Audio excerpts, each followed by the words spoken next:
ദുരന്തബാധിത അദ്ദേഹത്തിന് രാഷ്ട്രീയം ഉണ്ടാവില്ലേ? അദ്ദേഹത്തിന്റെ സ്റ്റേറ്റ്മെന്റ് കാരനല്ലേ അദ്ദേഹം? ആണോ അല്ലേ? ആണോ അല്ലേ?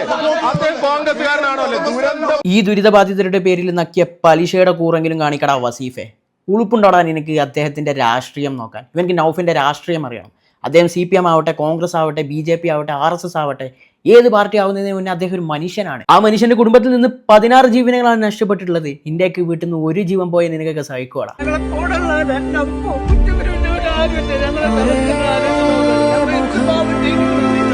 പിങ്ങുന്ന പൊട്ടുന്ന മനസ്സുമായിട്ടാണ് ഇന്നലെയൊക്കെ മാധ്യമപ്രവർത്തകരുടെ മുന്നിൽ നിന്നിട്ടുണ്ടായിരുന്നത്. അദ്ദേഹത്തിനോട് ചോദിച്ച ക്വസ്റ്റ്യനൊക്കെ നമ്മൾ കേട്ടതാണ്. അതുപോലെ തന്നെ നരഭോജികളായ CPM കുട്ടിസഖാക്കൾ കാണിക്കുന്ന സൈബർ അറ്റാക്കിന് ഒരു കയ്യും കണക്കുമില്ല. 15 ലക്ഷം നക്കിയിട്ട് കോൺഗ്രസിന്റെ വീട് പോയി വാങ്ങട എന്നൊക്കെയാണ് ഈ ചെറ്റകൾ പറയുന്നത്. ഇന്ത്യയൊക്കെ AKG സെന്ററിലുള്ള നേതാക്കളുടെ അപ്പന്റെ പൈസ ഉണ്ടാക്കിയതല്ലടാ വയനാട്ടിലെ ടൗൺഷിപ്പ്. കേരളത്തിലെ ഓരോ ജനതയും മതവും രാഷ്ട്രീയം ഒന്നും നോക്കാതെ കുടുക്ക പൊട്ടിച്ചും ആടിനെ വിറ്റൊക്കെ കൊടുത്ത പൈസ കൊണ്ടുണ്ടാക്കിയതാണ് ചെറ്റകളെ. കേരളത്തിലെ സഖാക്കൾ ഇത്രയും മതം പതിച്ചു പോയോ? ആ പാവം പിടിച്ച നൗഫലിനെ ആക്രമിക്കുന്ന ഓരോ സൈബർ ചെറ്റ കുട്ടി സഖാക്കളെയും കേരള ജനത ഒന്നായി നേരിടണം. ഇത് രാഷ്ട്രീയത്തിന്റെ പ്രശ്നമല്ല, ഇത് മനുഷ്യത്വത്തിന്റെ പ്രശ്നമാണ്.